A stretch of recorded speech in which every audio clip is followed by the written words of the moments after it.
compartir pantalla. Yo en este momento no la estoy viendo, pero dale nomás. Vale.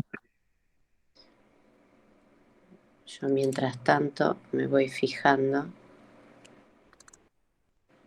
en el trabajo. Bueno, a ver, cuéntenme, ¿cuáles eran las dudas que ustedes tenían? O más que dudas son inquietudes relacionadas con la presentación. Es más para ver si vamos encaminados o no, profe. Bien, bueno, a ver, acá tienen presentación de la empresa. Estoy viendo lo que me mandaron por mail, ¿no? Sí, hay partes que están en blancos porque las tenemos que completar, pero Ujú. sigue abajo. Recopilación de antecedentes, el organigrama, valores. Bueno, la entrevista, obviamente que ahí está mostrando, eh, vamos a ver lo que está mostrando Ramiro. Ahí está. Eso que aparece en pantalla ahí es el narrativo del cursograma del De- subsistema de pagos, de Bien, sueldo. está. Sí. Sí, yo ahí puse solo dos secciones, Ujú. que son la administración y el dueño, y tenía la duda si agregar una sección de contador, pero no me parecía lo más eficiente desde el punto de vista de los recursos, porque por ahí, digamos, quedaban muy pocas tareas para un solo puesto, para ese puesto. Sí, el tema es, depende de cómo ustedes hayan planteado la estructura, es lo que pueden hacer. O sea, si ustedes plantean una estructura donde el dueño es el que maneja prácticamente todo y se basa en la información que le dan los sectores para hacer la liquidación de los sueldos y la liquidación la hace el estudio, pueden formar en esos tres sectores la, la suma de pasos que van a servir para hacer la liquidación. Normalmente, por lo que dice Santa Teresita, si mal no recuerdo, usa un contador externo, ¿no? Para hacer las liquidaciones. Entonces, Sí, creo que no lo decía, o por lo menos yo no lo leí, pero así en el final, en el punto 6 mm, yo puse que el dueño, que es el que termina hace la... la última operación, envía por mail la orden de pago y el certificado de transferencia electrónica por Ujú. mail al contador para que realice la registración contable. Sí. Vamos a hacer una cosa. Yo, a ver, en la administración consulta en sistema la información de los demás sectores y procede a calcular los importes a abonar. Genera la planilla de remuneraciones, está bien. El dueño controla en el sistema y la autoriza generando el devengamiento contable de las remuneraciones del mes. Ahí tienen una registración contable, ojo. Si eso lo van a generar desde la empresa, ustedes ya están haciendo un asiento, en definitiva.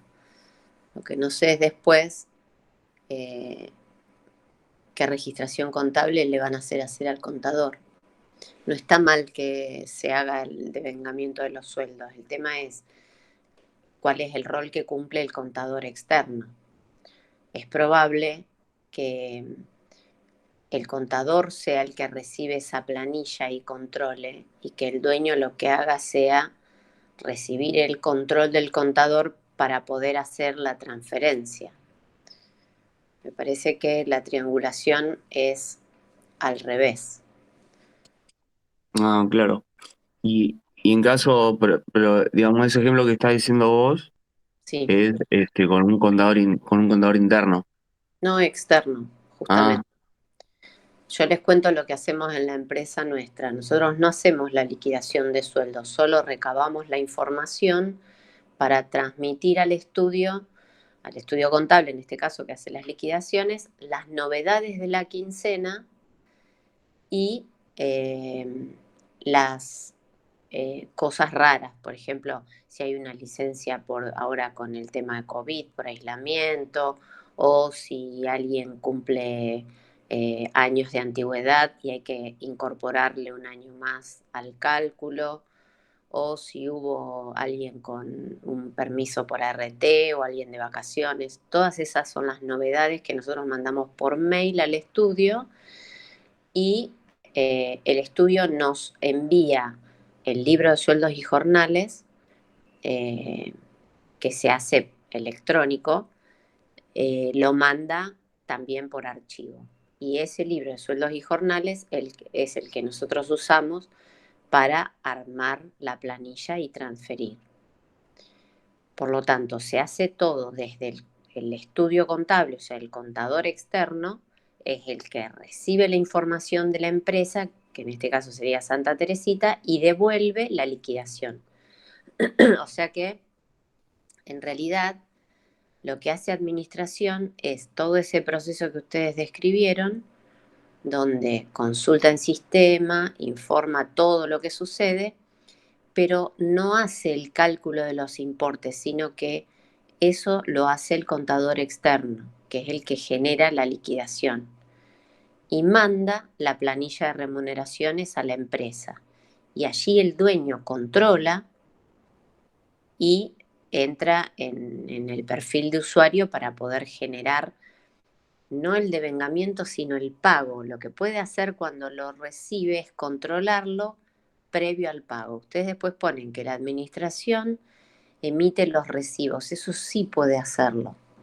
Aunque a veces es el mismo estudio el que manda el libro de sueldos y jornales y los recibos de sueldo.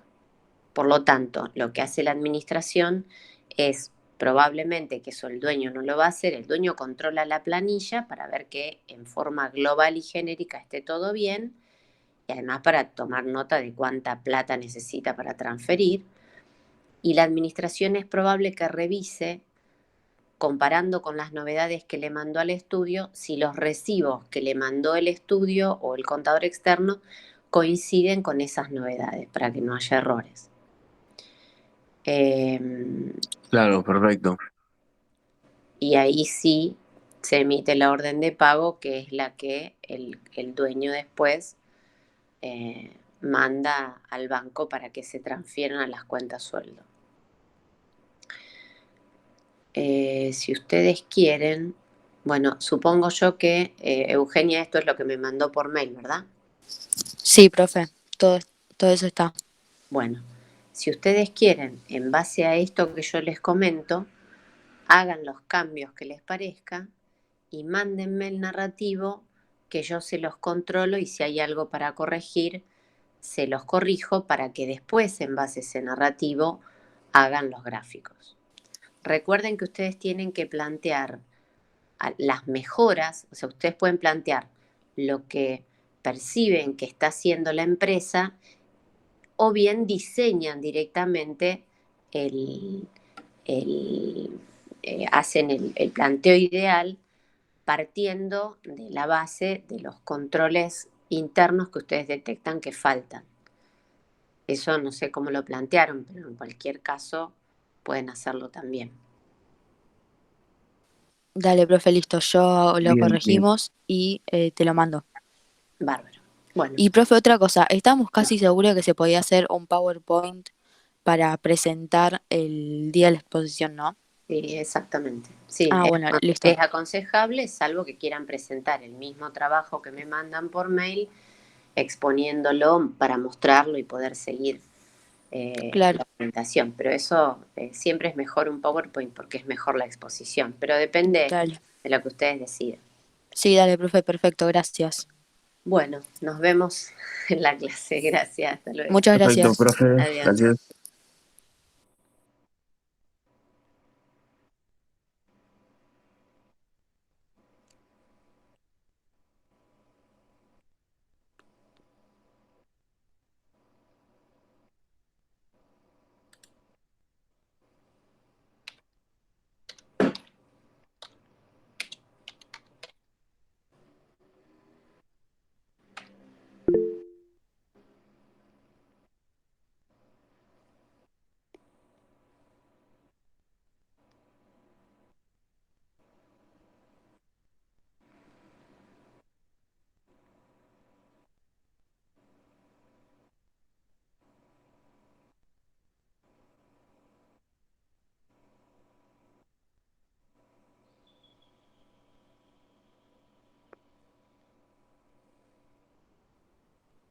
buen día.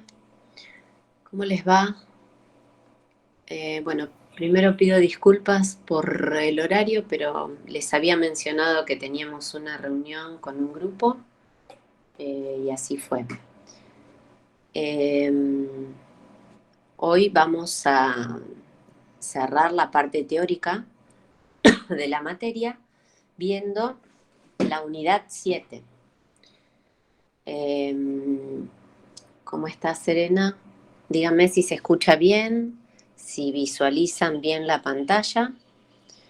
Lo que voy a hacer ahora es poner el material de esta unidad a la vista, así que voy a mostrarles la pantalla. ¿Alguien necesita orientación para el trabajo de campo? Vamos a dejar media horita sobre el cierre de la clase.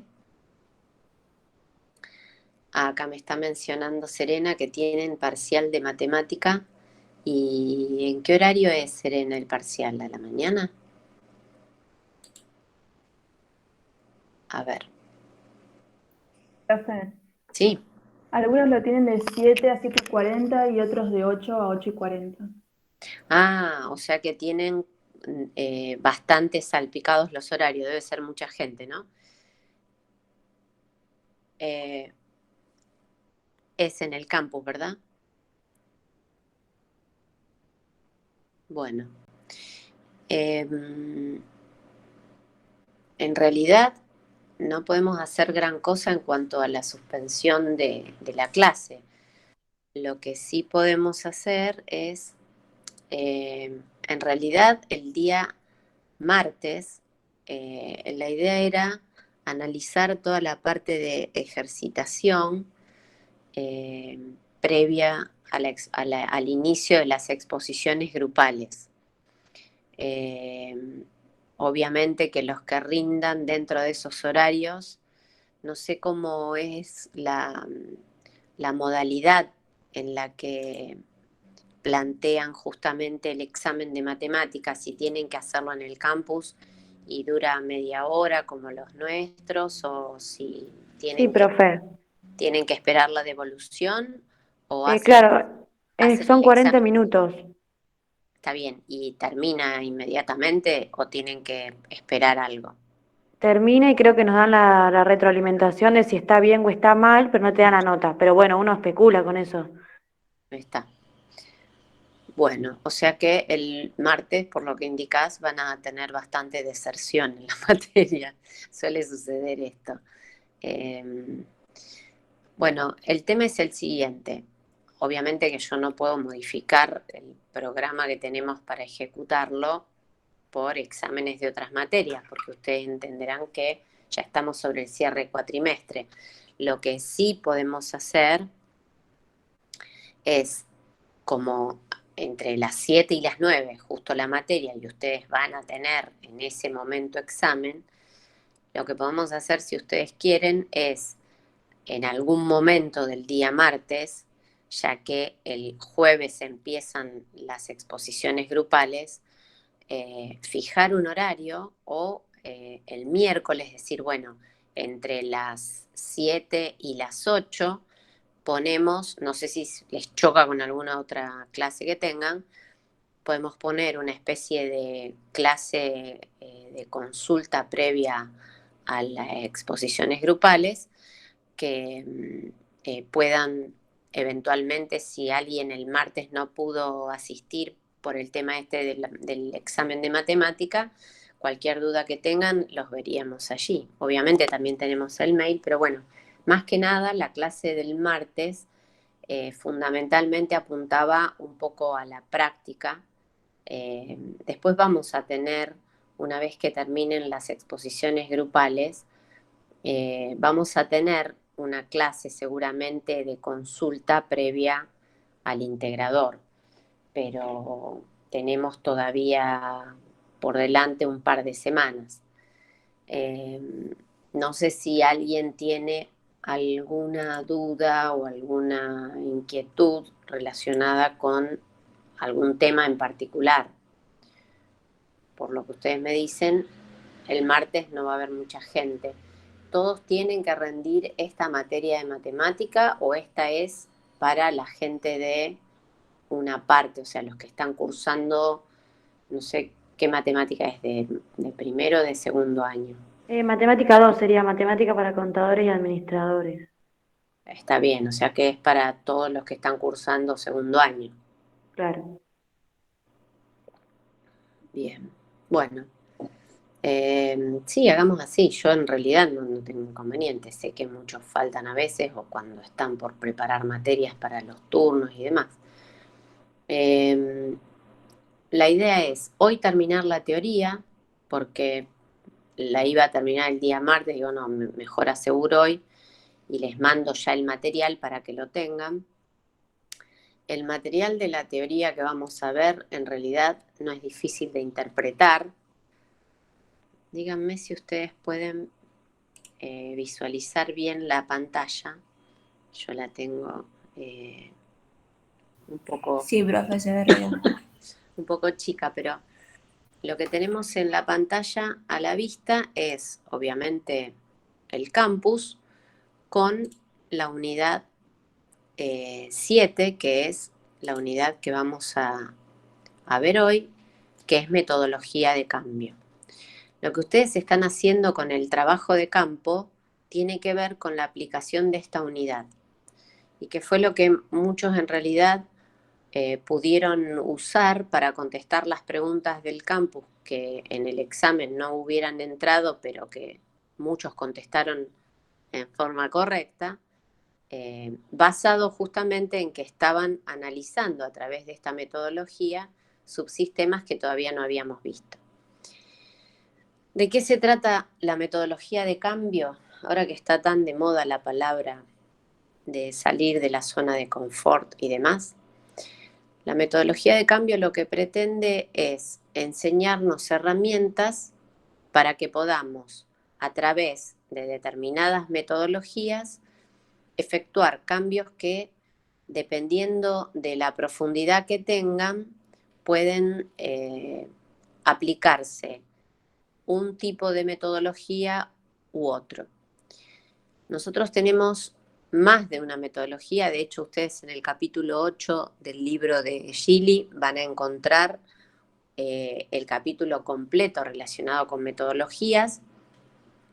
Van a encontrar una que se llama diseño estructurado, que nosotros no vemos en la materia como parte de las metodologías a estudiar, y focalizamos fundamentalmente en estas dos, en la metodología de ciclo de vida, que es esta metodología donde ustedes analizan cambios para hacer en las organizaciones que no impliquen cambios fundamentales, sino en general cambios que mejoran los procedimientos o cambios menores, que no afectan profundamente la organización, pero mejoran mucho la eficiencia.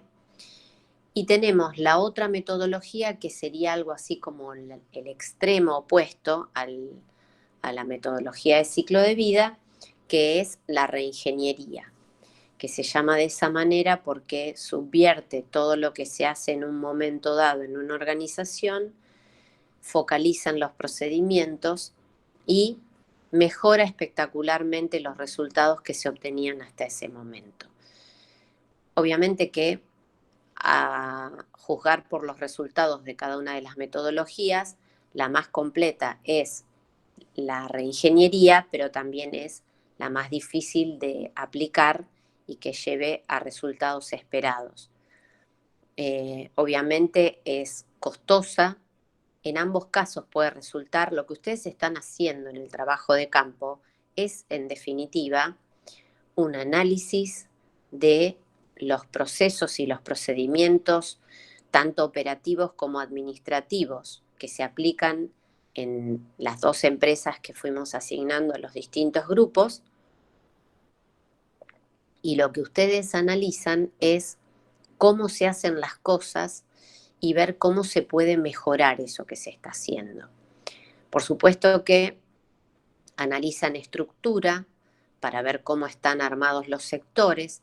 Si bien nuestra materia no hace enfoque en la estructura, sino en los procesos, de todas maneras se supone que tienen herramientas de la materia que vieron antes, y si no tienen la suficiente profundidad en los conocimientos de esa parte de la materia, tienen posibilidades de basarse en lo que hemos visto hasta ahora también, en el caso Trafalgar, por ejemplo, para analizar ese tipo de estructuras y empezar a entender cómo se relaciona esa estructura con los procesos que se ejecutan en las organizaciones.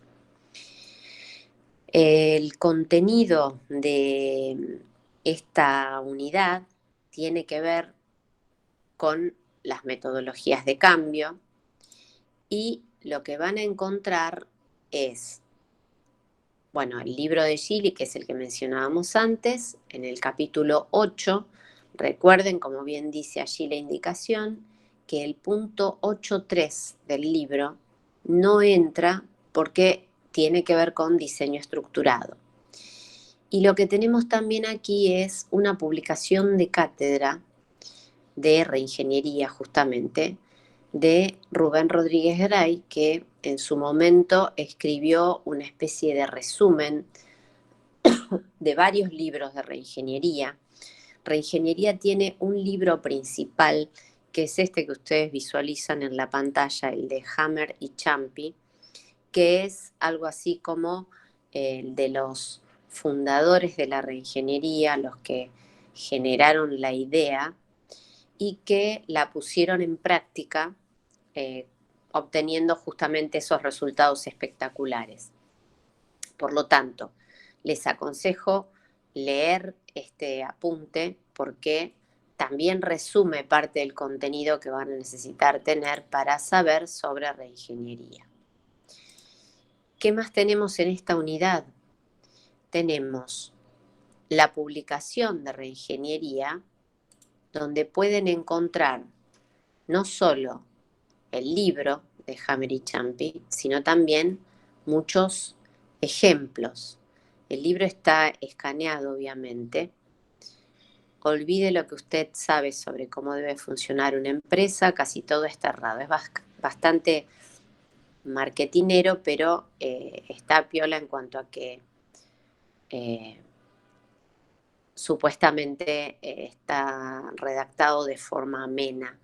Si alguien se tomó el trabajo de leer parte del libro de Minberg, en la parte que nos interesaba, habrán visto que también es muy ameno en la redacción, es bastante entretenido si quieren. Obviamente acá tenemos la publicación de reingeniería, que a mi entender lo que le falta es un poco de dibujos para atraer un poco más la atención, pero bueno, los que escriben generalmente focalizan en lo que les interesa saber. Bueno, acá tienen una presentación de los temas más importantes, metodologías de cambio, y esto es lo que les va a servir justamente para analizar el contenido de esta unidad. Las metodologías de cambio tienen desde la afinación del diseño actual, que sería la metodología del ciclo de vida, pasando por el benchmarking o imitación de otras organizaciones, hasta el diseño con base cero, que es la reingeniería. ¿En qué se basa este proceso que va desde la afinación del diseño actual hasta el diseño con base cero? Se basa en la profundidad del cambio. De acuerdo a la magnitud del cambio que tengamos que realizar, podemos aplicar la afinación del diseño actual, o sea, nos acercamos a la metodología del ciclo de vida, que es el que ustedes en muchos casos están aplicando en el trabajo de campo, y nos corremos hasta la reingeniería, que es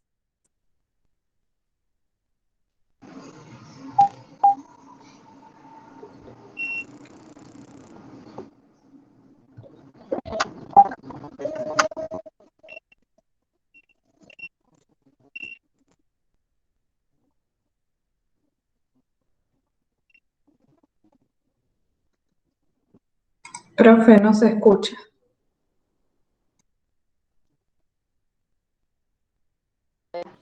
Los cambios son limitados, la incertidumbre es baja, y acá habla de pequeña divergencia del status quo.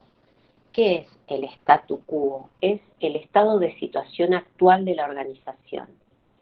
Pequeña divergencia del status quo quiere decir que los cambios que nosotros implementamos provocan movimientos en ese estado de situación de la organización. Ese estado de situación puede generar molestias o ruido que provoque,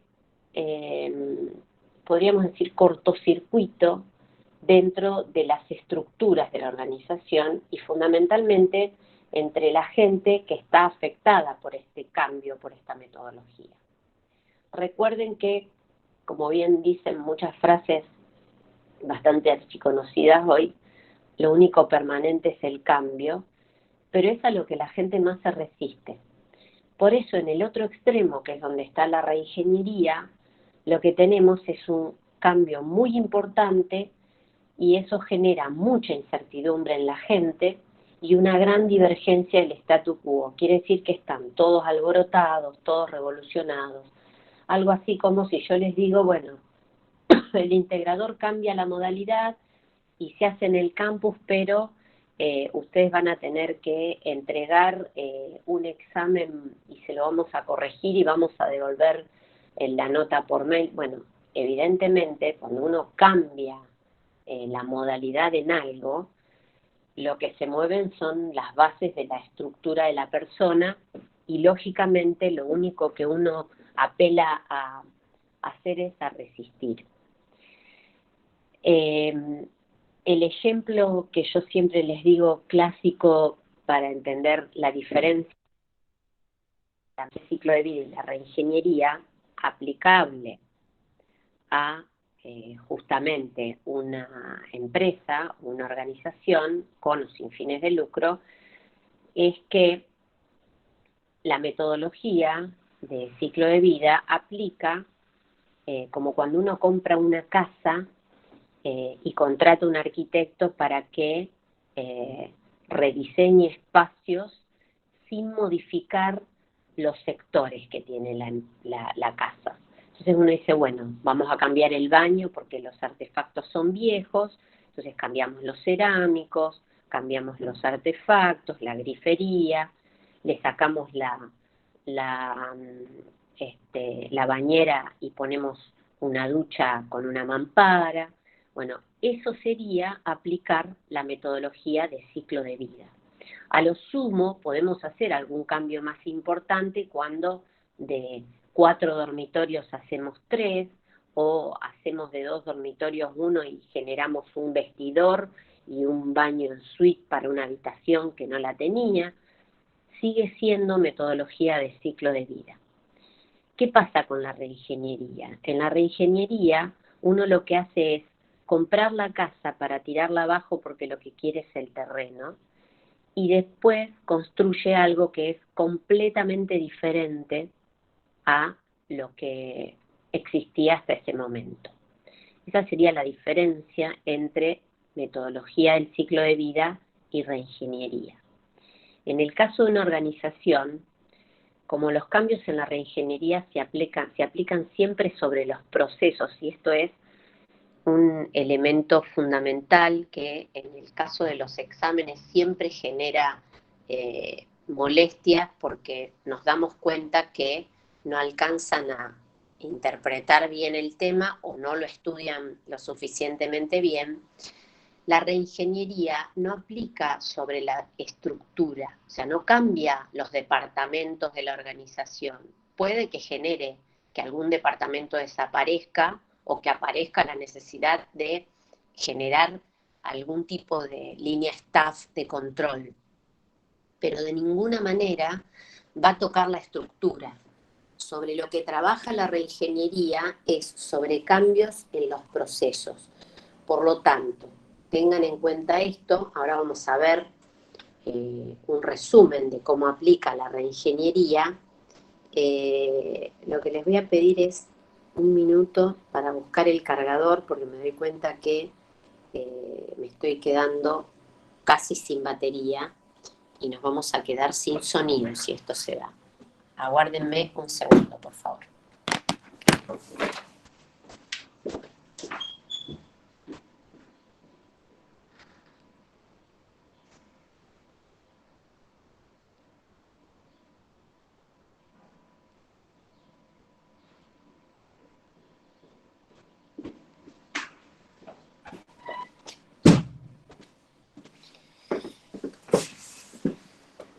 Bueno. Entonces, ahora sí. Bueno, lo que les decía. Esto que ustedes encuentran en el campus, justamente me muestra cuál es la diferencia según el tipo de metodología que aplique en la organización. La metodología tradicional o de ciclo de vida tiene etapas. Esto a ustedes no me voy a detener demasiado porque lo están aplicando en el trabajo de campo, pero lo que encontraron son justamente las principales etapas, son el estudio preliminar, el relevamiento, el análisis, el diseño, y obviamente lo que uno implementa es la ejecución de esos cambios siempre y cuando se pueda. De hecho, la implementación probablemente sea lo único que cuando uno hace un trabajo de este tipo, que es un análisis del sistema que se está utilizando en este momento, lo único que no se puede hacer es la implementación, porque para eso deberíamos estar insertos en la organización. Y muchas veces de esto se ocupa generalmente un equipo de gente interdisciplinario que, por ejemplo, cuando uno certifica normas ISO, es muy probable que parte de estos ciclos o de estas etapas que atraviesa el ciclo de vida sean de aplicación en esos relevamientos.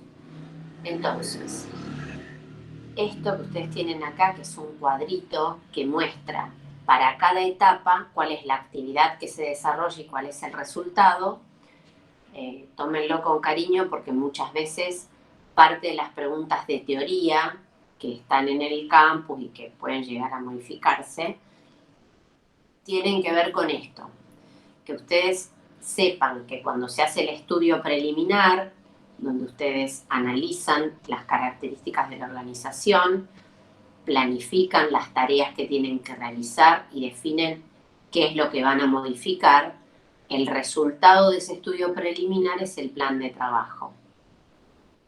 Cuando ustedes hacen el relevamiento, lo que están buscando son datos de lo que pasa en la realidad para saber dónde están parados, que sería la información sobre el sistema actual.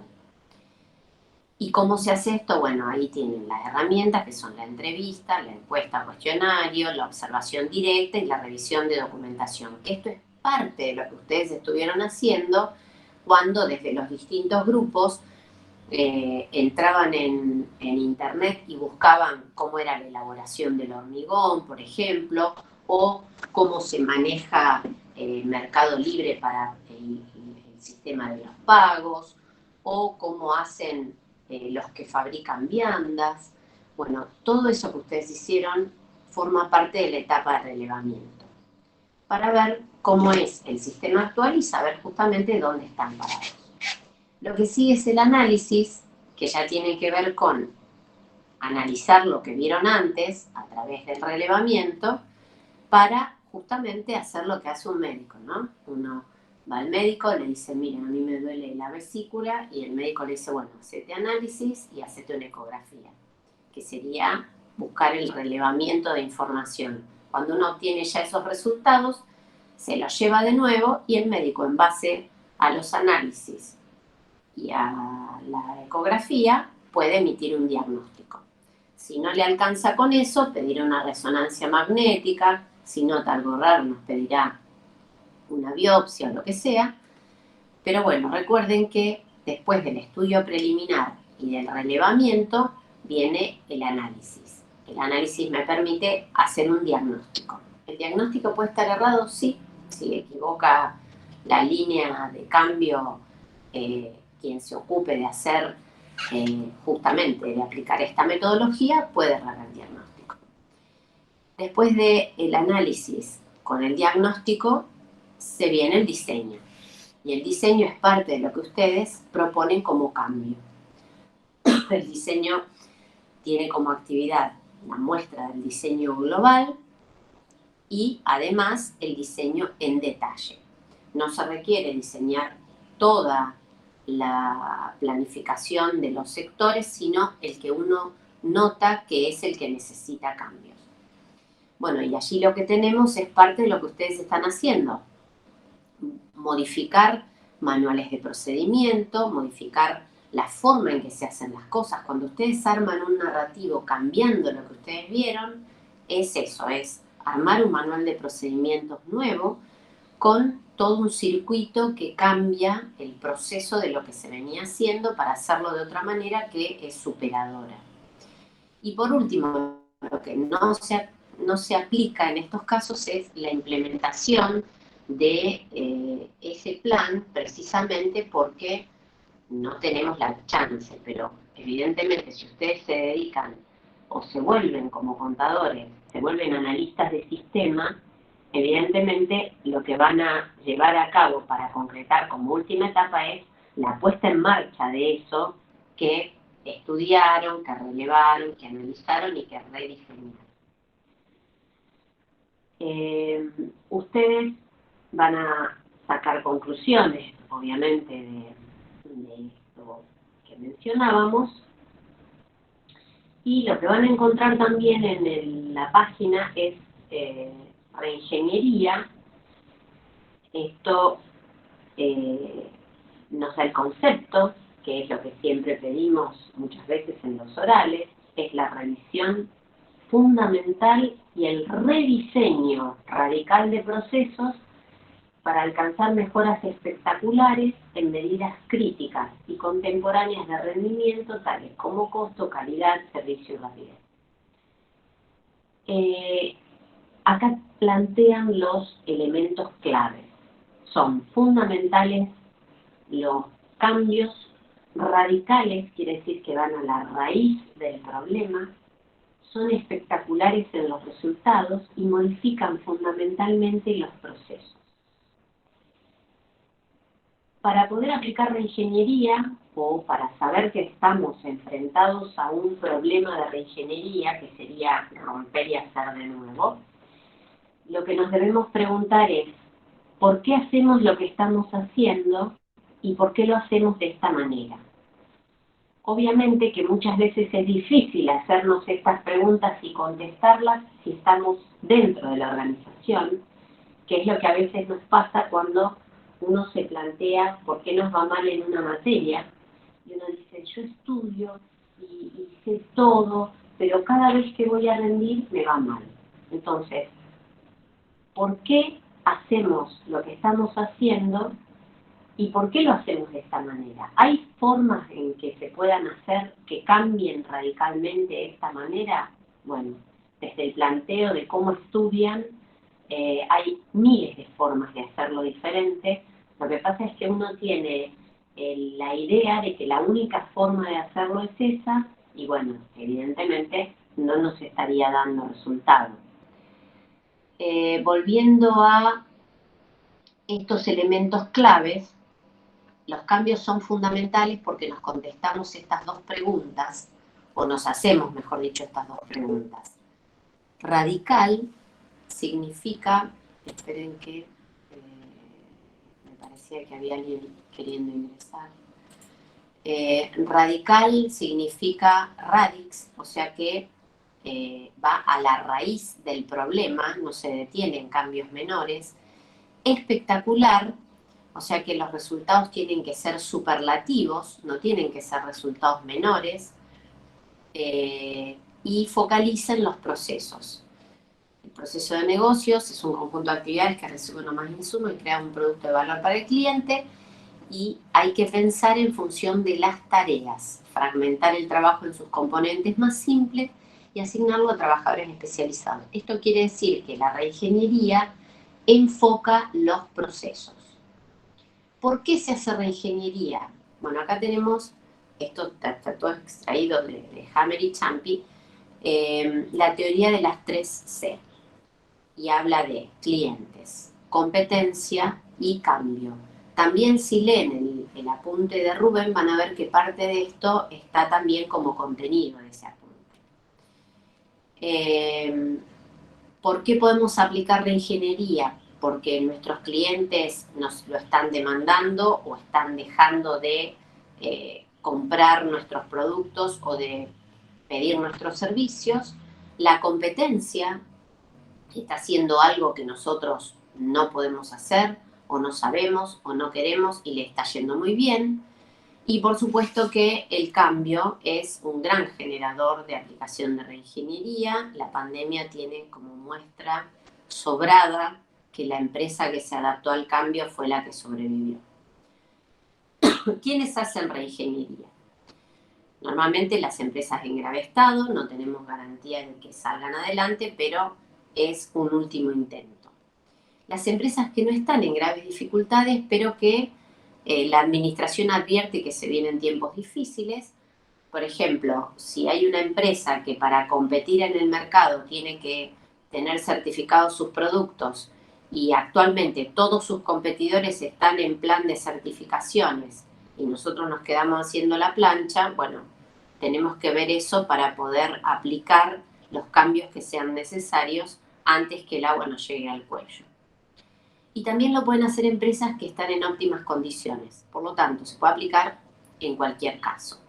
Acá tenemos las etapas. Bueno, esto lo pueden ver también por cuenta de ustedes, ¿no? Pero está dentro del campus la movilización y les explica cuál es el contenido de cada una de estas etapas. Después lo tienen también en el libro de Hammer y Ciampi, lo tienen también en el apunte de Rubén, y lo tienen obviamente en el libro de Gili.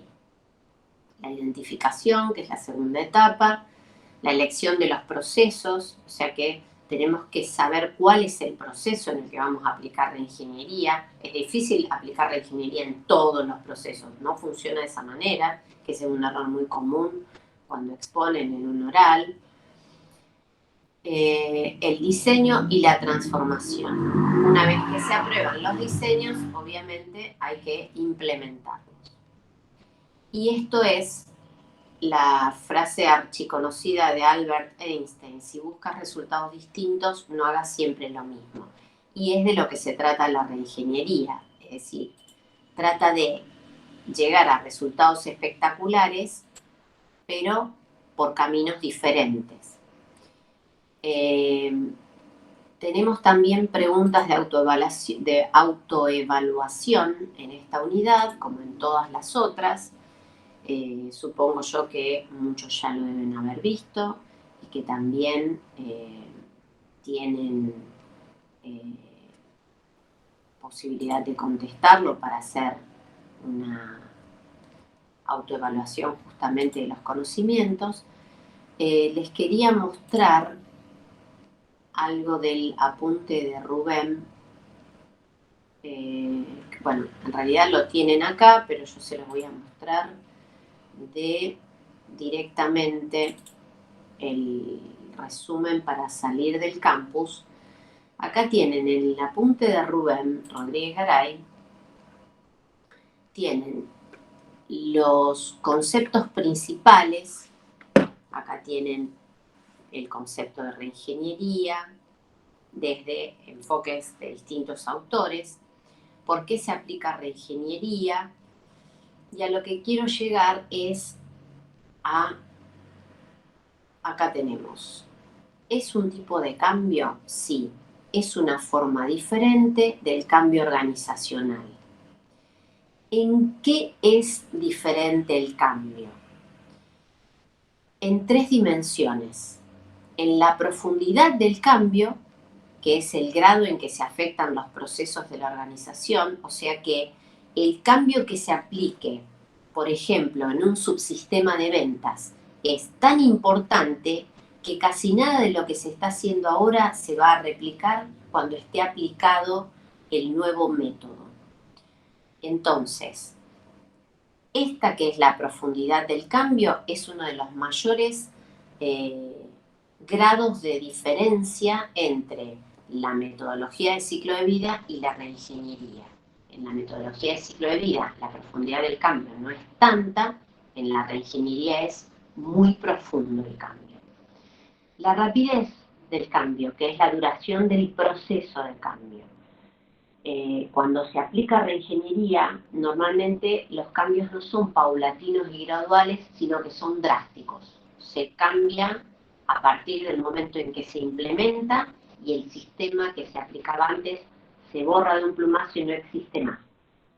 El modo de imposición tiene que ver con el grado de participación de los involucrados y también afecta profundamente el statu quo, que es lo que les mencionaba antes, precisamente porque tiene mucho miedo al cambio y además aplica el miedo que paraliza, aplica resistencia. Generalmente cuando hay cambios hay resistencia al cambio, porque uno no puede ver la luz al final del túnel y no sabe si lo que va a cambiar es para mejor o para peor. Y ante la duda, la cabeza siempre piensa que es para mal. Entonces, la frase célebre para el cambio es: no sé de qué se trata, pero me opongo. Bueno, la reingeniería, apenas se menciona que se va a aplicar, genera estas reacciones en la gente o en el personal o en el recurso humano, salvo que forme parte del equipo que está implementando la reingeniería, ¿no? Muchos lo aplican como una filosofía de trabajo y no como un método, pero tiene mucho de otras técnicas que están mencionadas en este caso en este mismo apunte. La reingeniería tiene en este caso un par de ejemplos que quiero que los lean. Acá tienen, bueno, las herramientas que se utilizan. Acá les menciona, esto tiene que ver con la teoría, que son los procesos organizacionales. Y acá quería llegar a los ejemplos. A ver si podemos acelerarlo.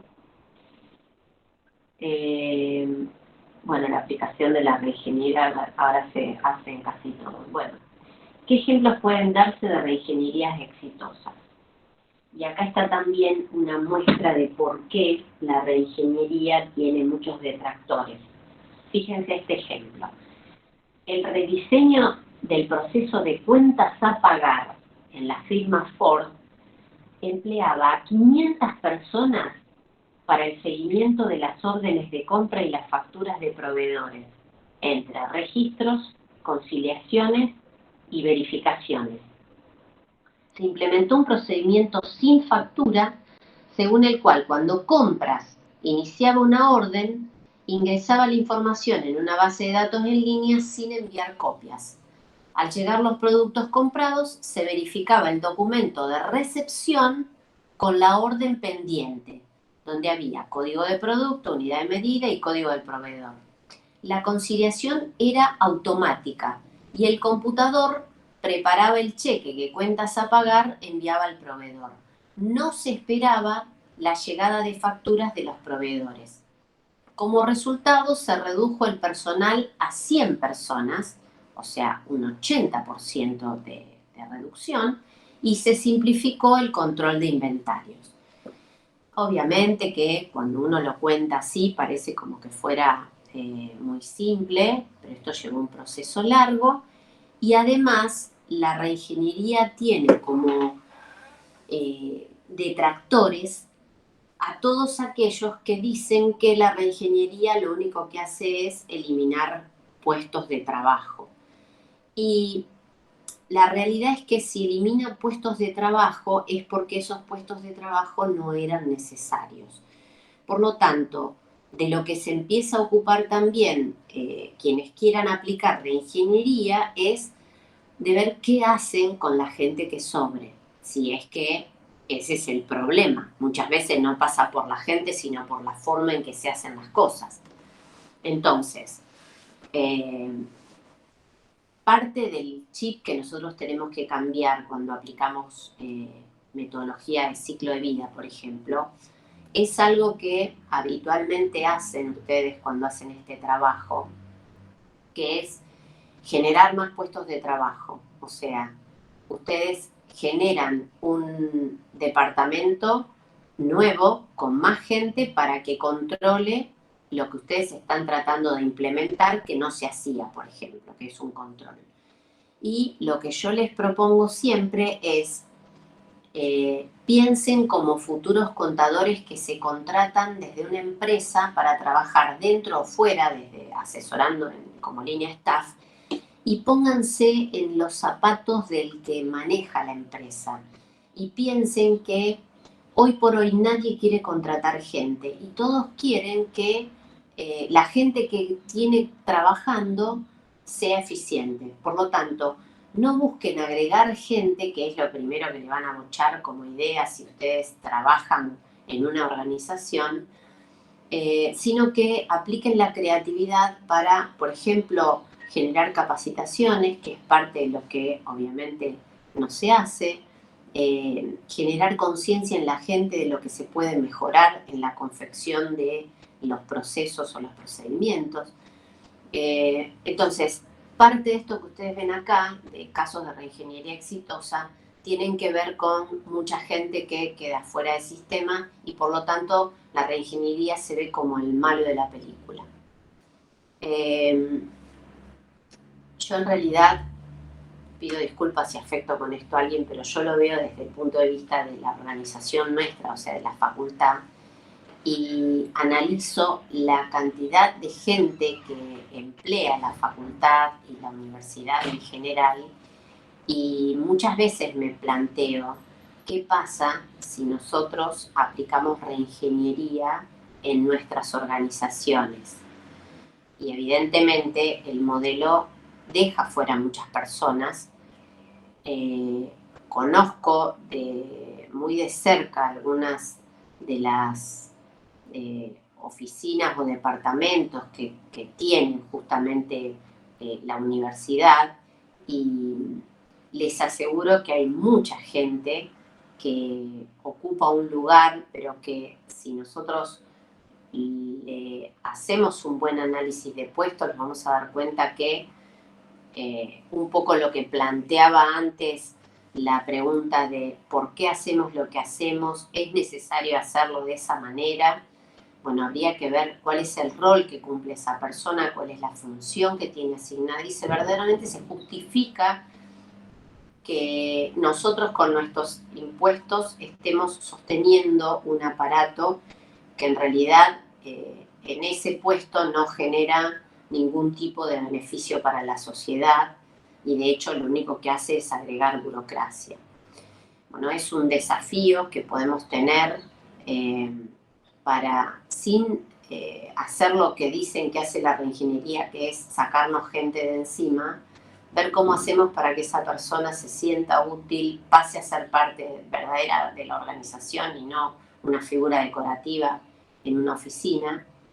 Y justamente ese es el desafío que tendrían que plantearse ustedes como miembros de cualquier organización. Dicho esto, les digo para que lean un poco estos ejemplos que son los que nos motivan a ejecutar programas de reingeniería. Y para cerrar un poco, esto es, perdón, todo lo que van a encontrar en el campus. Díganme si tienen alguna pregunta. Lo que les iba a mostrar acá tiene que ver con...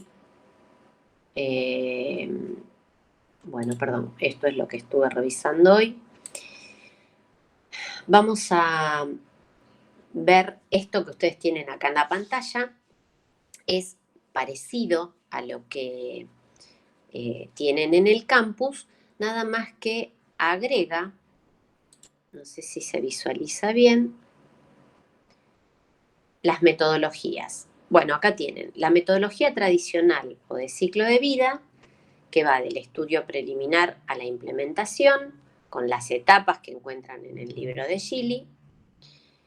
Y acá tienen la reingeniería, que también tiene etapas desde la movilización hasta la transformación y que conlleva cada una de estas etapas. Acá tienen la definición de reingeniería de Hammer y Ciampi y acá tienen la visión de procesos. Recuerden que la ingeniería corrige procesos de forma radical. Quiere decir esto que si vamos a analizar el subsistema de ventas y reingeniería se va a aplicar en ese subsistema, seguramente lo que vamos a modificar radicalmente es la forma en que hacemos las cosas en ese sector. Y además, seguramente afectando con reingeniería ese sector, vamos a afectar varios otros.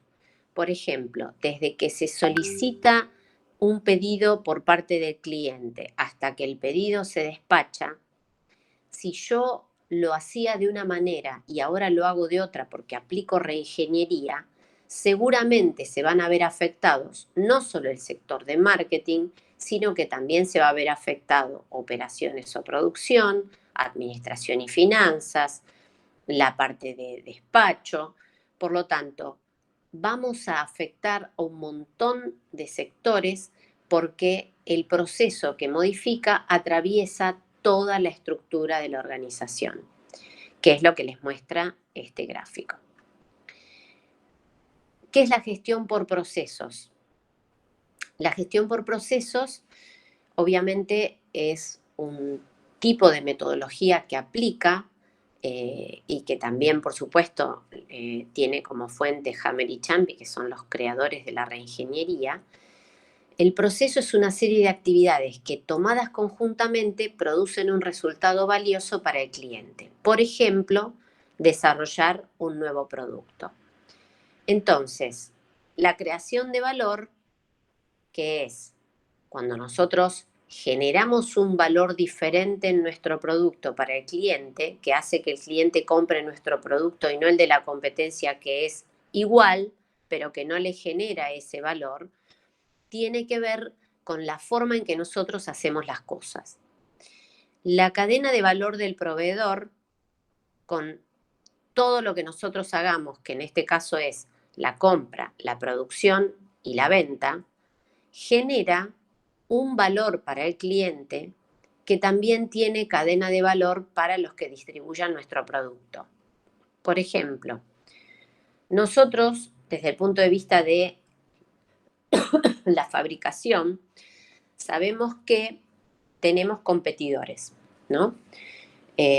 Nosotros tenemos un producto que es el secador de goma para piso, hecho con caucho natural, y que se fabrica desde el año 78, y la matricería con la que se hizo ese producto tiene casi tanta antigüedad como la empresa. O sea, desde el año 78 se viene fabricando el producto con un formato determinado.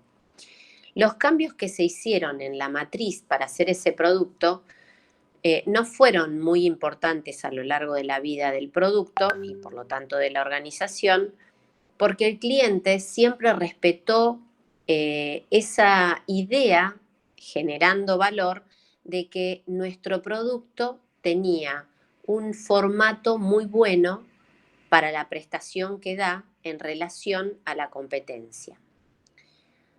Hay un competidor que tiene un producto que desde mi modesto punto de vista es superior al nuestro, pero que en la relación costo-beneficio literalmente le pasamos el trapo, por no decir que le pasamos el secador. ¿Qué quiere decir esto?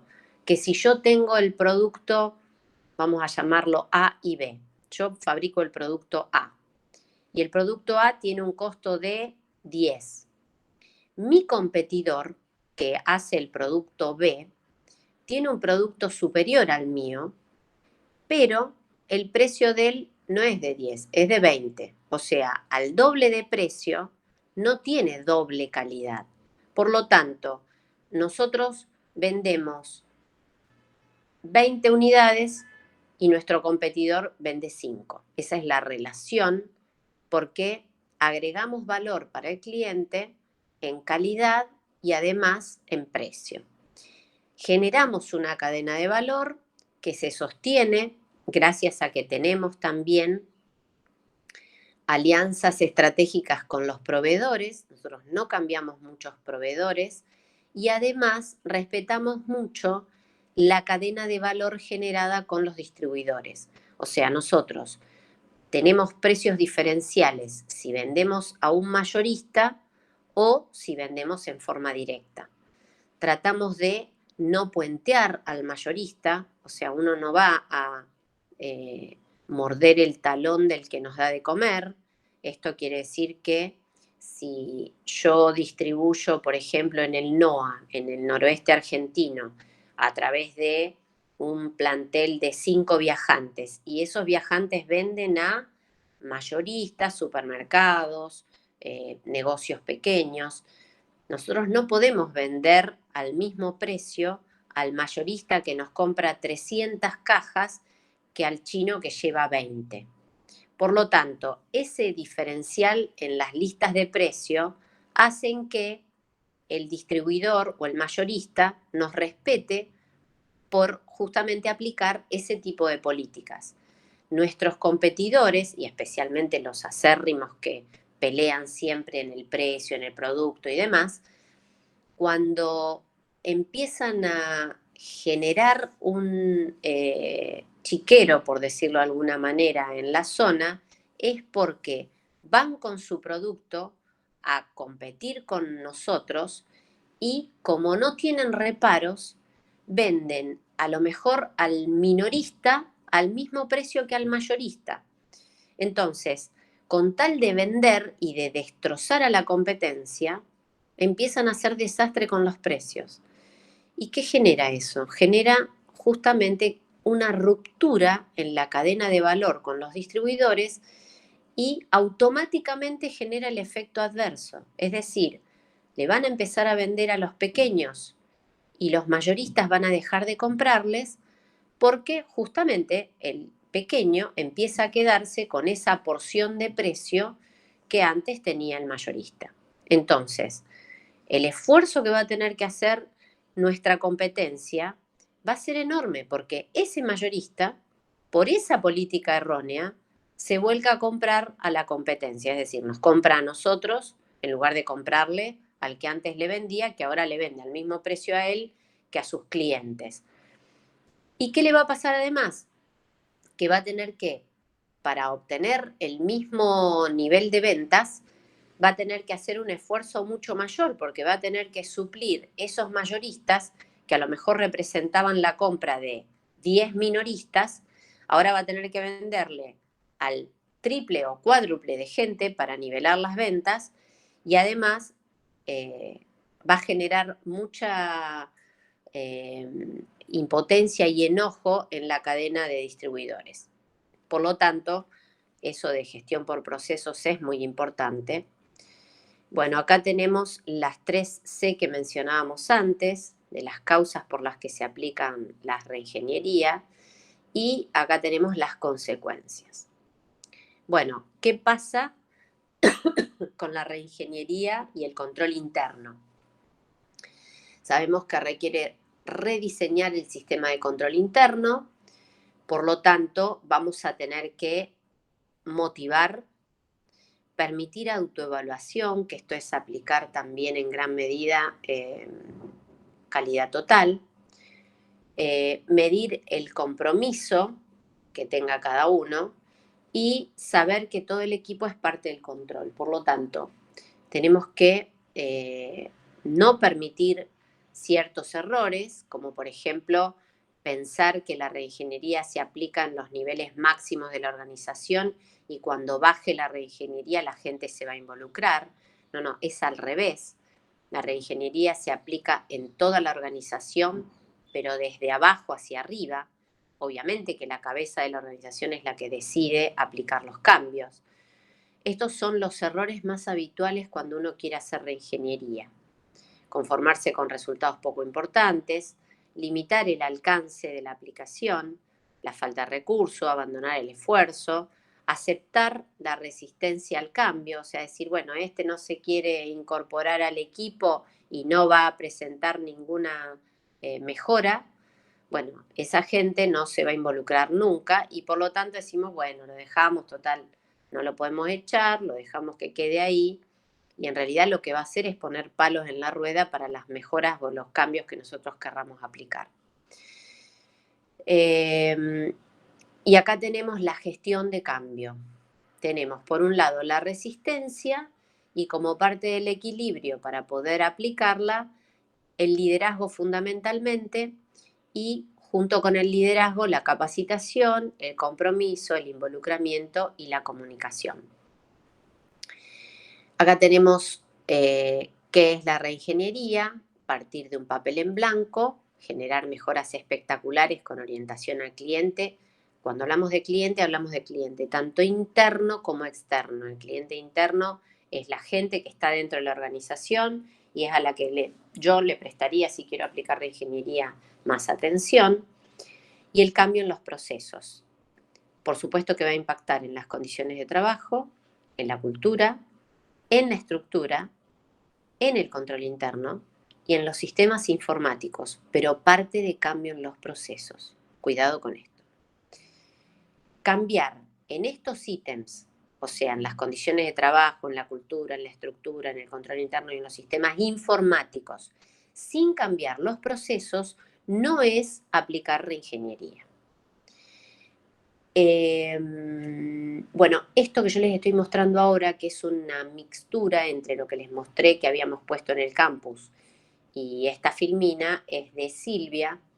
Si quieren lo paso a PDF y se los mando por el Facebook, pero en realidad es una combinación de todos estos elementos. ¿Qué más? A ver, tenemos, ¿qué les iba a mostrar? Bueno, esto que les muestro de reingeniería, se los puedo pasar, pero en realidad lo tienen dentro del campus como parte de este material. Esto que ustedes están viendo es parte de lo que les mostré, que es el resumen de la reingeniería desde Hammer y Ciampi, donde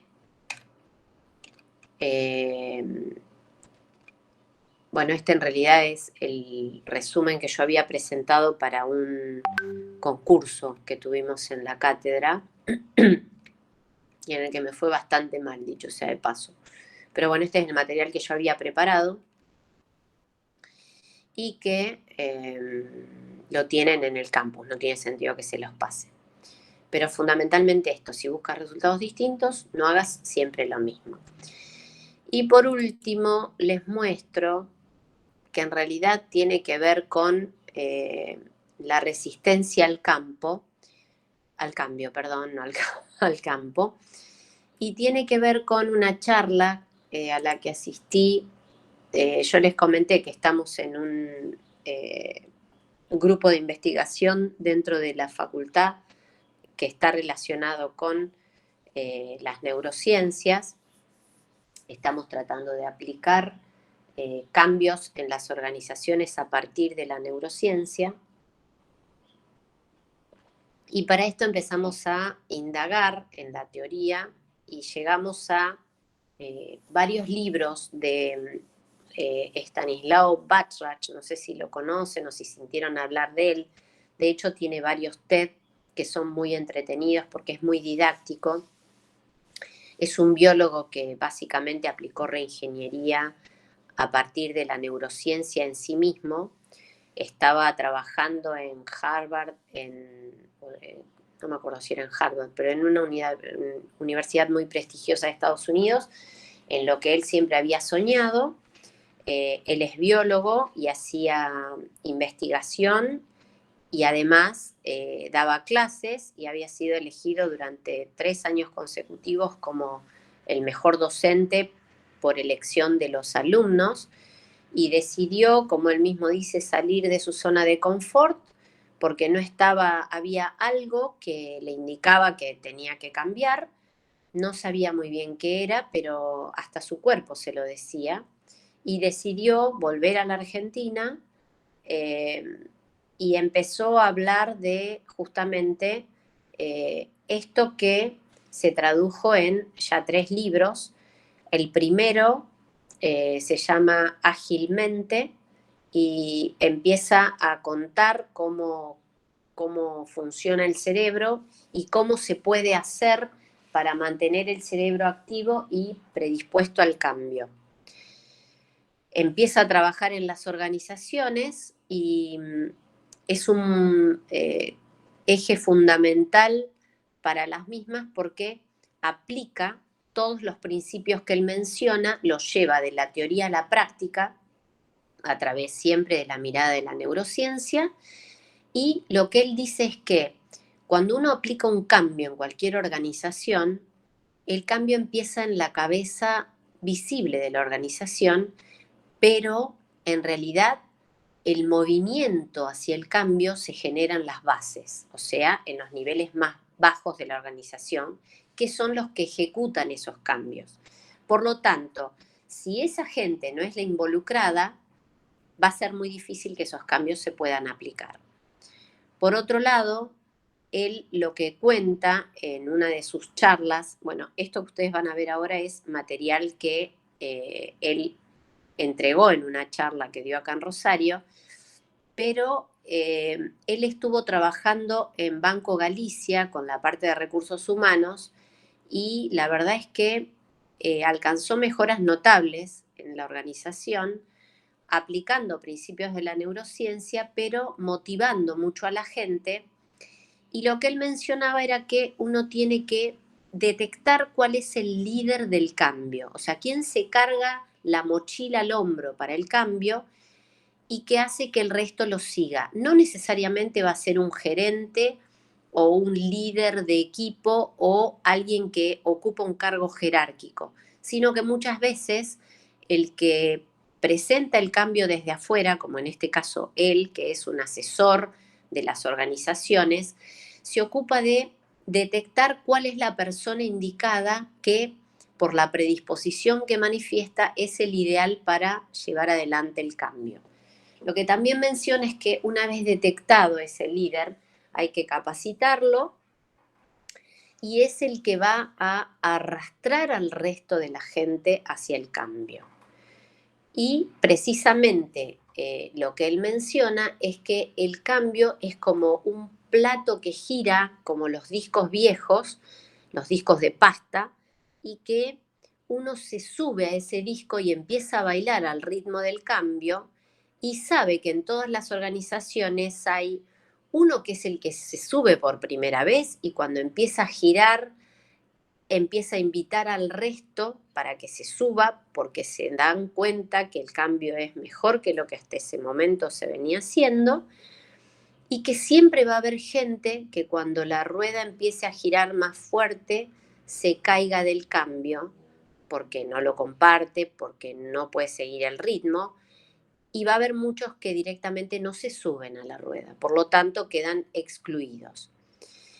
Él tiene como preestablecido que entre un 10 y un 20% de la gente que forma parte de las organizaciones no está dispuesta a subirse a esa rueda y por lo tanto queda autoexcluida del cambio, y que el 80% restante no solo que se sube, sino que además se vuelve fanática de ese cambio. La mirada de la neurociencia lo que aporta es justamente un poco el manejo del cerebro en este caso, y es lo que nosotros estamos tratando de estudiar para aplicar en las organizaciones chicas, en este caso las pymes. Estanislao tiene 2 libros más, después de Ágilmente hizo otro que se llama En Cambio, y el último de los ejemplares lo tengo acá en mi escritorio, se llama En el limbo. Es el tercer libro que hizo relacionado con este tema. Se los recomiendo si quieren alguna lectura que tenga que ver con temas actuales que les incorpore conocimientos y yo creo que esto no tiene vuelta atrás en cuanto a los conocimientos.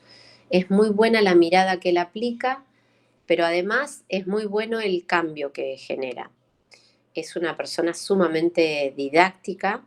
La primera vez que lo entrevisté, le pregunté justamente qué tip o qué consejo me podía dar para hacer más amenas las clases, para involucrar más al alumnado, para que los alumnos se sientan identificados con lo que yo les estaba mencionando. Y bueno, primero él da clase en los posgrados del Instituto de Itela, que es muy prestigioso en Buenos Aires, pero además da capacitaciones permanentemente en todo el país.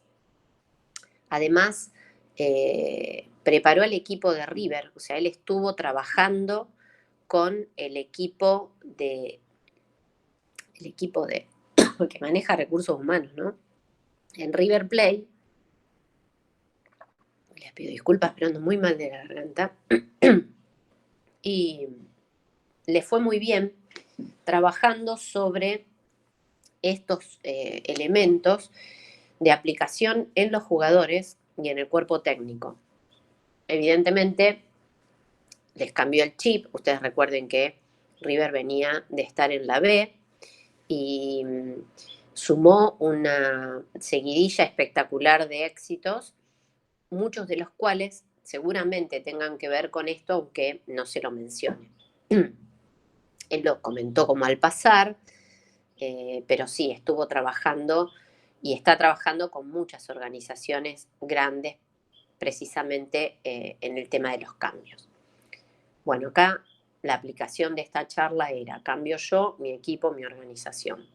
Y lo que dice también es que la idea del cambio viene de afuera, pero el cambio siempre empieza en uno. Por lo tanto, yo no voy a pretender, como en las parejas, cuando uno sabe que algo no funciona y dice, bueno, esto tiene que cambiar. Pero esto tiene que cambiar implica que alguien tiene que dar el primer paso hacia el cambio. Y uno siempre quiere que el que cambie sea el otro. Y en realidad los cambios empiezan por uno. Entonces, acá habla de Jack Welch, que es otro de los autores de estos temas, la neurociencia del cambio. Cambia antes de que necesites cambiar, que es justamente lo que menciona en la charla, ¿no? Bueno, acá tenemos los 3 tipos de inteligencias y obviamente él menciona mucho de lo que presentan las charlas, tiene que ver con el manejo del idioma inglés. Él vivió mucho tiempo en Estados Unidos y eso lo pone con parte de esa metodología en inglés. Pero bueno, acá tienen los tipos de inteligencias y acá empieza con los tips. Si nosotros queremos que cambie la forma en que pensamos, lo primero que nos preguntamos es, ¿sos consciente que tenés que cambiar? ¿Querés cambiar? ¿Sabés cómo cambiar? Él habla de las adicciones, por ejemplo. Nosotros sabemos que estamos gordos y queremos bajar de peso. Bueno, ¿ustedes vieron la película El diario de Bridget Jones?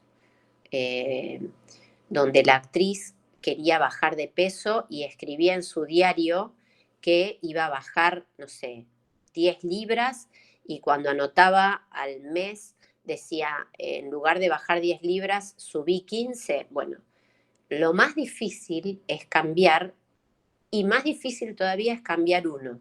Uno sabe lo que tiene que cambiar, es como dejar un hábito, es como dejar una manía o dejar en este caso, dicen los médicos que todo lo que termine en ina genera adicción, nicotina, cocaína, harina, y efectivamente es así. Por lo tanto, tiene que ver, nosotros somos, desde el punto de vista de la ciencia, el ser humano es física y química, que es lo que maneja todo nuestro cuerpo, ¿no? Y el equilibrio entre la física y la química, a su vez, de acuerdo a cómo nosotros presentemos los cambios, es precisamente lo que vamos a generar. Vieron que dicen que la piel cambia completamente en todo el cuerpo en determinada cantidad de tiempo. Bueno, si nosotros somos lo que comemos, evidentemente, para poder generar cambios en el cuerpo deberíamos cambiar nuestros hábitos alimenticios. Entonces, ¿somos conscientes que tenemos que cambiar nuestros hábitos alimenticios y dejar de comer comida chatarra? Sí. ¿Queremos cambiar? Sí. ¿Sabemos cómo cambiar? Probablemente. ¿Seguimos comiendo comida chatarra? Sí. Bueno, evidentemente lo más difícil es el cambio. ¿Por qué? Bueno, Stanislao dice que es por culpa del cerebro, que es un músculo que se malacostumbra y que no quiere cambiar. Por eso él aplica los principios de la neurociencia. ¿Les interesa esto o prefieren que hablemos del trabajo de campo? Sinceramente, a mí me apasiona y muchas veces me dejo llevar, pero me gustaría que si prefieren dedicarle el tiempo a otra cosa que les resulte más útil, me dicen, y lo único que necesitamos hacer es, al que le interese me lo pide por mail o en el Facebook y yo se los mando como un PDF para que lo puedan ver por su cuenta. Les aconsejo verlo porque en esta unidad, que es muy apropiado el tema, que es la metodología de cambio, deben saber ustedes mismos, por la propia experiencia, que lo más difícil de hacer para cualquier ser humano es cambiar, y mucho más cuando uno quiere justamente salir de la zona de confort. Así que vamos a hacer lo que dijimos que íbamos a hacer. Yo les dije que iba a dejar la última media hora para resolver al que necesite lo inherente a el trabajo de campo. Así que o abran micrófono y me dicen si tienen alguna duda y dejamos esto de lado, o les muestro rápidamente el resto de las filminas, que son unas cuantas, pero para llegar a conclusiones relacionadas con esta unidad que pueden ver por cuenta propia, que pueden leer por cuenta propia y que seguramente lo van a interpretar sin inconvenientes, porque esto es simplemente lectura, análisis, interpretación, pero no hay conceptos que no vayan a entender. Sí tienen que leerlo, que obviamente es lo que siempre les pido, ¿no? Bueno, díganme ustedes si hay alguien que necesite ver algo en particular relacionado con el trabajo de campo, mientras abro la mensajería o veo si alguien quiere abrir micrófono. Les muestro cómo es la pirámide del cambio. Según lo que quiero cambiar, voy a saber si es más fácil o más difícil de ejecutar ese cambio. Lo que es más fácil de cambiar son las habilidades o los conocimientos a través del entrenamiento, que esto es sobre lo que trabajan las organizaciones, y por lo tanto, si nosotros capacitamos a las personas, es muy factible que la gente cambie para mejor, porque adquiere conocimientos que antes no tenía. Nosotros tenemos mucha gente que se viene a estudiar a Rosario y viene a vivir sola y no sabe hacer ni un huevo frito. Y tenemos dos posibilidades: que en la pandemia haya tenido que quedarse encerrada estudiando a través de una computadora y haya decidido volver a su pueblo o a su lugar de origen y volver a esa comodidad en la que ya se encontraba, con todo como estaba, o sea, su statu quo no se modifica y por lo tanto sigue las clases online. Pero hubo gente que decidió quedarse igualmente, muchos buscaron algún tipo de trabajo para sostenerse, empezaron a hacer cosas que antes no hacían, se capacitaron por su cuenta o a través de cursos online que empezaron a aparecer en cantidades ingentes y muchos de ellos gratuitamente. Muchos aprendieron a cocinar. Yo tengo a mi hijo que aprendió a hacer masa madre, y hablando de justamente estas adicciones, tenemos la adicción a la harina, lo que ha generado aumento de peso y que por lo tanto también ha generado la contratación de clases online de gimnasia. Obviamente que estos son hábitos que se pueden cambiar por entrenamiento y capacitación. Lo más, a medida que bajamos en la pirámide, nos acercamos de lo más fácil de cambiar a lo más difícil, que esto tiene que ver con justamente comportamientos y creencias. En este punto, él hace hincapié en la neurociencia, que maneja emociones y pensamientos, y lo que él dice es, no importa cuánto sabes, sino a quién conoces. Por lo tanto, si aprendemos a conocernos, el autoconocimiento es muy importante porque nos enseña a analizar cómo nos comportamos de acuerdo a nuestras creencias. Esto ya es un punto muy difícil de cambiar. Y las aptitudes, los valores y los rasgos de cada uno casi siempre son fijos y son muy difíciles de cambiar. Esto suma o rechaza gente. ¿Qué quiere decir esto? Si yo tengo una organización donde todos los que contrato son de Newell's y el próximo que ingresa es de Central, vamos a tener problemas porque hay aptitudes, hay valores y hay rasgos relacionados con esa inclinación hacia un equipo que va a ser totalmente disonante con la del resto. Por lo tanto, es muy probable que la persona que es de Central, cuando todos son de Newell's, se sienta muy incómoda y decida abandonar la organización. Esto que se los planteo como un Central Newell's River Boca, lo pueden aplicar a cuestiones políticas, a cuestiones religiosas, y son los motivos principales por los que la gente se resiste al cambio en forma radical. ¿Qué quiere decir esto? Si yo soy cristiano, difícilmente me vuelva judío y viceversa. Si yo soy pro K, voy a dejar de ser pro K para volverme del partido político opuesto, en este caso, por decirle, no sé, Juntos por el Cambio. Son ese tipo de cuestiones las que uno, como ser humano, más se resiste a cambiar. Bueno,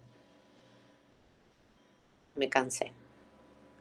Acá me habla de una investigación de McKinsey entre ejecutivos, donde solo una de cada 3 transformaciones es exitosa. Quiere decir que ¿por qué es tan desafiante implementar un cambio? Porque justamente las personas se resisten a cambiar. Toda la vida fue así. Vivimos en una era de cambio permanente y eso es mucho para el cerebro, que el cerebro es vago, el cerebro no quiere gastar energía y por lo tanto se resiste al cambio porque quiere hacer siempre las cosas de la misma manera. Por lo tanto, bueno, acá esto ya se los he mencionado en alguna vez, el tren pasa inexorablemente, puede pasar que nos pase por arriba, puede que nos sentemos a verlo pasar o puede que nos subamos. El cambio es desafío y oportunidad. Acá tiene el funcionamiento del cerebro mucho que ver porque nosotros compartimos con los mamíferos muchas cualidades, pero lo único que nos diferencia es justamente unas partes del cerebro que son diferentes. Acá me cuenta cómo era antes el cerebro. Nosotros tenemos 3 tipos de cerebro, el reptiliano, el límbico y el prefrontal, que de acuerdo a, usamos los 3 obviamente, pero para funciones diferentes. Lo que la evolución dio a la humanidad no es la cognición, sino un cerebro que crea diferentes tipos de mentes. Los cerebros tienen plasticidad.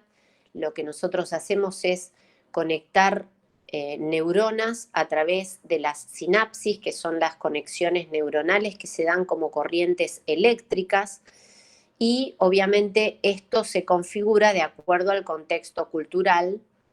Tenemos 86 billones de neuronas en el cerebro. Esto nos compara con la inteligencia artificial, pero aún así la inteligencia artificial no puede suplir el contexto en el que razona el cerebro. Con las conexiones entre las neuronas tenemos esa diferencia fundamental entre el hombre y el animal, y entre el hombre que hace una cosa y el hombre que hace otra. Parezco Axel Kicillof explicando, pero es así. Lo que nos diferencia como seres humanos son los miles de millones de conexiones neuronales que tenemos. Bueno, acá tenemos el funcionamiento del cerebro, que es lo que les mencionaba antes, el reptiliano, que es para el instinto, el límbico, que es el que maneja las emociones para la toma de decisiones, y el neocórtex, que es el que se ocupa de la razón. Acá les habla de qué parte del cerebro se ocupa de cada cosa. El cerebro puede tener encendido en simultáneo solo un 2%. Y somos lo que somos con ese 2%. Así que imagínense si hubiéramos podido tener capacidad un poquito mayor que ese 2%, lo que hubiéramos hecho, ¿no? Bueno, acá tenemos las dos formas de aprender, la zona de confort cerebral, que es lo que les mencionaba antes, y acá tenemos donde le gusta estar al cerebro. No sé si les resulta conocido esto, la queja, la culpa del otro. Siempre, bueno, yo tengo frases prefabricadas que generalmente no son mías y se los aclaro. Una de ellas menciona que el argentino es el típico ser que establece que la culpa siempre la tiene otro. Y acá lo tenemos, ¿no? La queja, la culpa del otro, la culpa es del gobierno, es de mi jefe, de mi pareja, de mis padres, de mis hijos. Nunca buscamos la culpa dentro nuestro.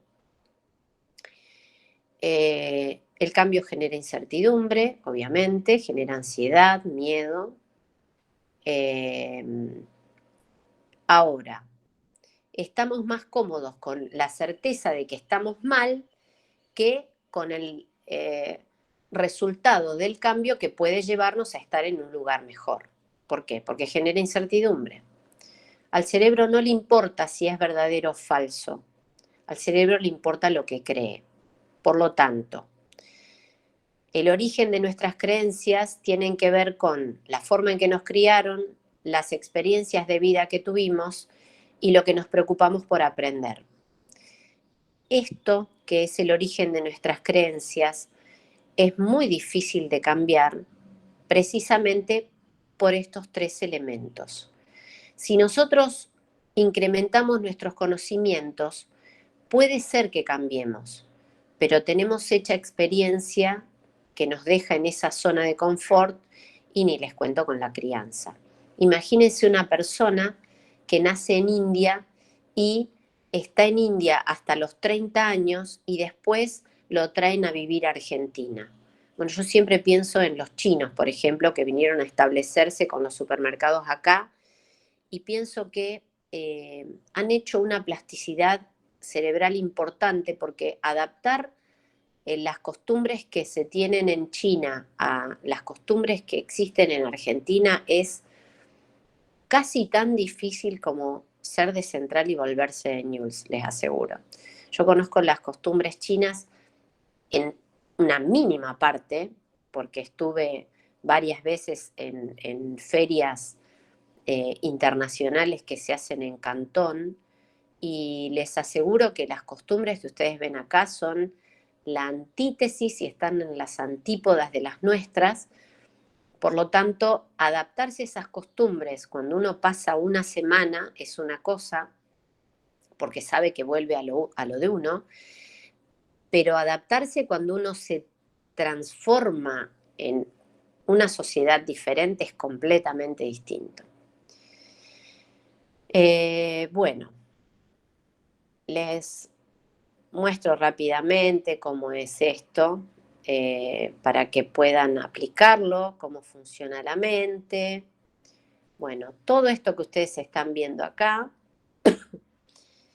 les habla justamente del cambio. El cambio a largo plazo, cómo hacer para cambiar. Estos 3 libros que les menciono tienen que ver con eso, con enseñarnos a cambiar, pero cada uno desde adentro. Por lo tanto, dan muchísimos tips o ejercicios para aprender a cambiar, para ser más creativo. Bueno, acá tienen, ¿ven? Ágilmente, en cambio, esto es una novela que él escribió, que es una ficción, si quieren. Por supuesto que cuando yo hice este curso, él todavía no había sacado el último libro, que es este sobre el que estamos trabajando, que se llama En el limbo. No sé si se alcanza a ver bien. A ver, bueno, acá lo pueden visualizar. No lo pueden visualizar porque yo no tengo la cámara.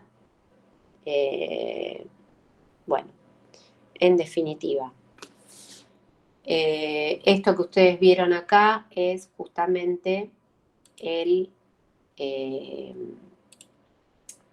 modelo que pueden seguir si ustedes están dispuestos a efectuar cambios en su vida. Bueno, ¿alguien necesita alguna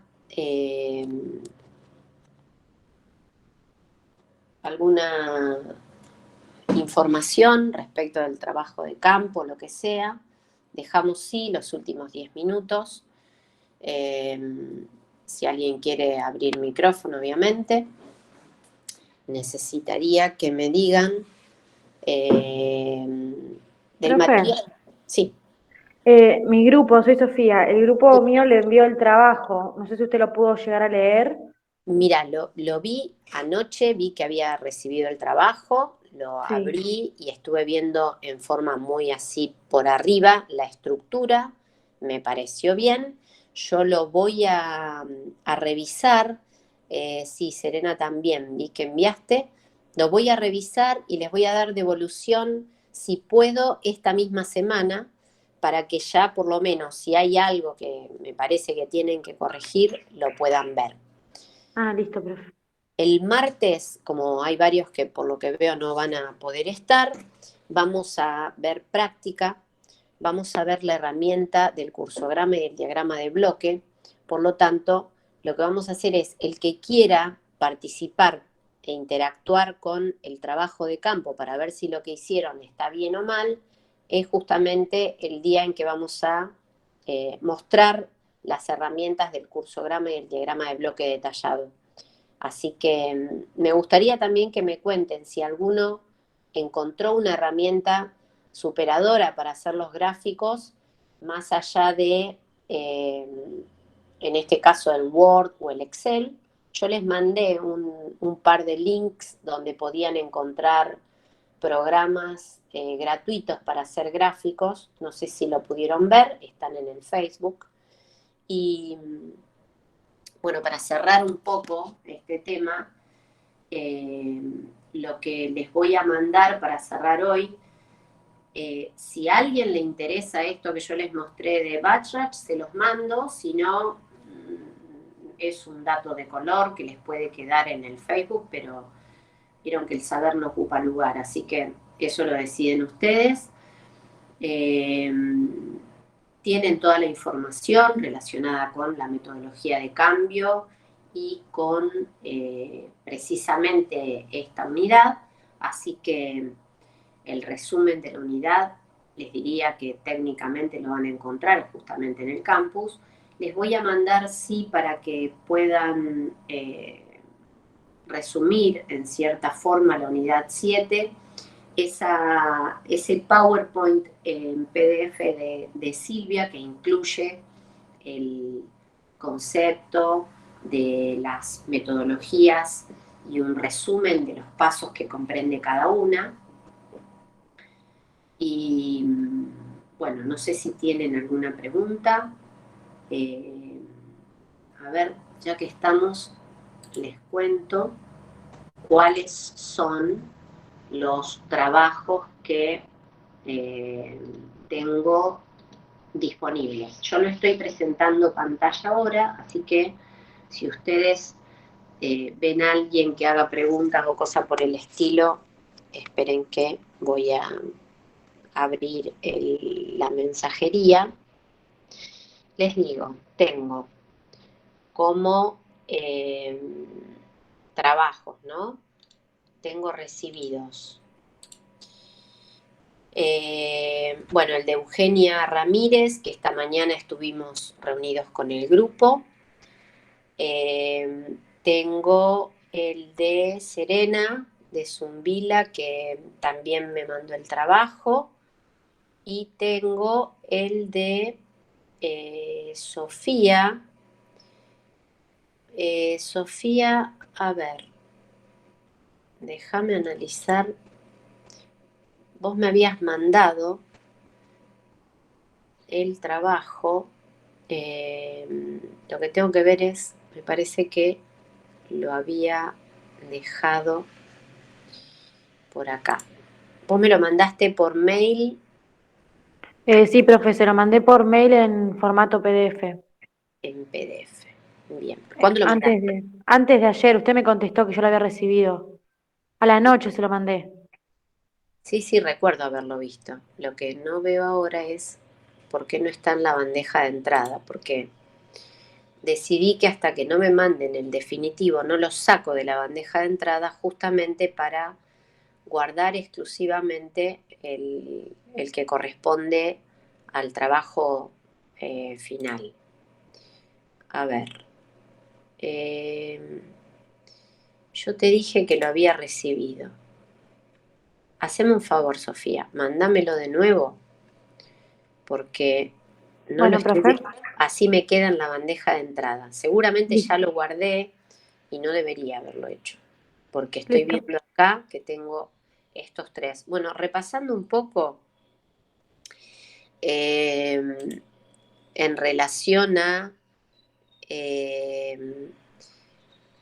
los trabajos de campo, justamente acá Tomás me pone, yo les puedo hacer devoluciones en caso de que haya algo que modificar.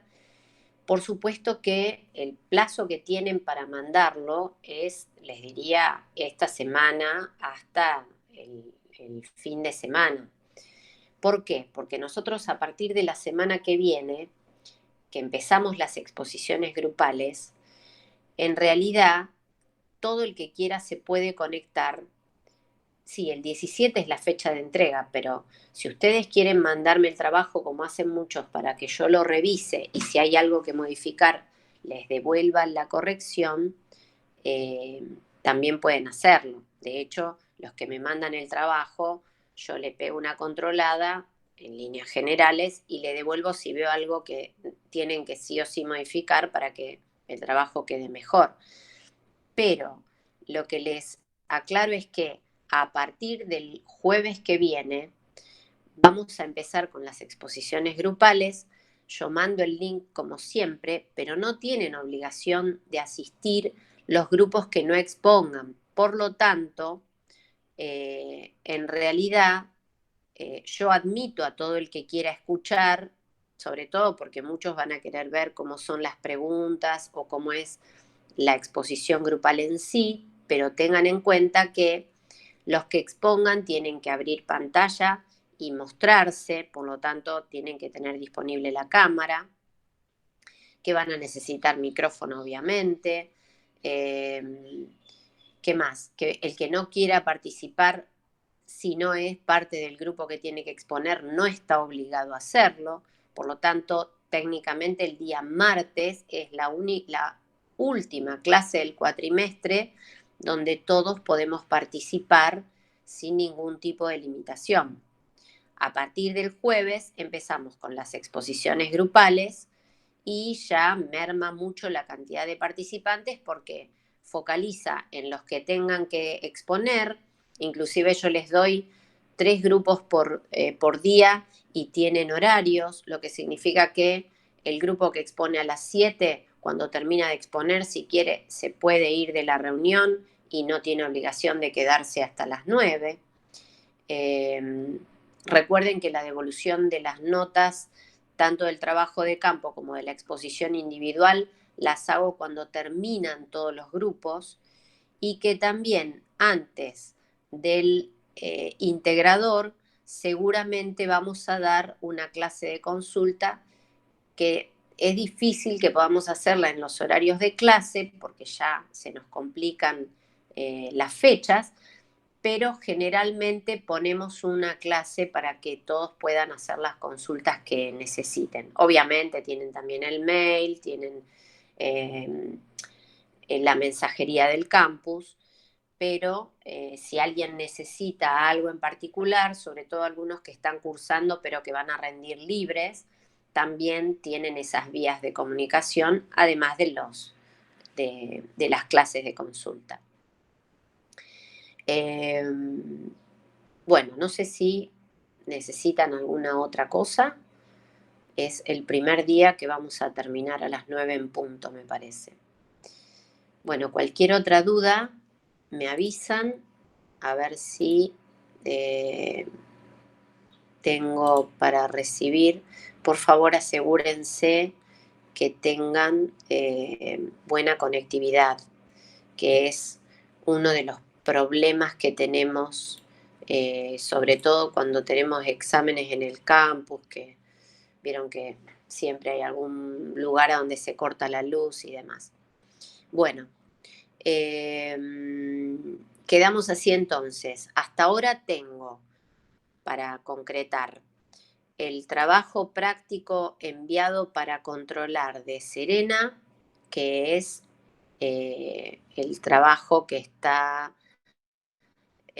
pertenece, al grupo, ya les digo, Serena está en el grupo 5, por lo tanto, el grupo 5 tiene vamos a llamarle trabajo preliminar enviado. No es obligatorio que me manden el trabajo preliminar. Si ustedes quieren, hagan el trabajo tranquilos y me mandan al trabajo listo y yo no tengo inconveniente. Simplemente, si tienen dudas de que lo que hicieron es muy desastroso y quieren que yo lo revise, me mandan el trabajo y yo en algún momento se los devuelvo. Si no, yo sé que no es todo el trabajo porque me doy cuenta que no está todavía cerrado, pero hago devolución de eso que ustedes me mandan. En esa situación tengo, les decía, el trabajo del grupo 4, el trabajo del grupo 5 y el de Sofía, que me mandó también y que le pedí que me lo reenvíe. Fuera de eso, he ido contestando cuestiones que me mandan relacionada con estos trabajos de campo. No me mandan el formato del trabajo, me mandan partes y yo he ido contestando. Si hay alguien al que, llegado el domingo, por ejemplo, no se lo contesté, por favor, yo el domingo a la noche generalmente me aboco a responder trabajos, a responder cosas que ustedes me mandan para corregir. Me recuerdan que todavía no les hice la devolución porque a veces con tantos mails se me pasa alguno en contestar y me hacen un llamadito de atención para que recuerde que no les pude contestar. Bueno, desde ya gracias por todo. Quedo al aguardo de las consultas que necesiten. Y acá me mandan... bueno, no, estamos. Bueno, ya les digo, cualquier duda o consulta que quieran me avisan. En principio les mando al Facebook esto que les mencioné hoy y creo que con esto cerramos la teoría. Ya pueden empezar a estudiar tranquilos. Bueno, cualquier duda o consulta quedo a disposición. Les mando saludos a todos. Sí, vi Serena, que es una parte. Y bueno, cualquier cosa nos comunicamos. Que anden muy bien. Para los que no vengan el martes, mucha suerte con el examen de matemática. Y bueno, quedamos conectados por las otras vías. Hasta luego. Que anden muy bien.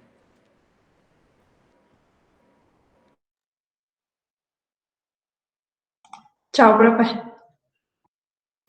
Chao, profe, gracias.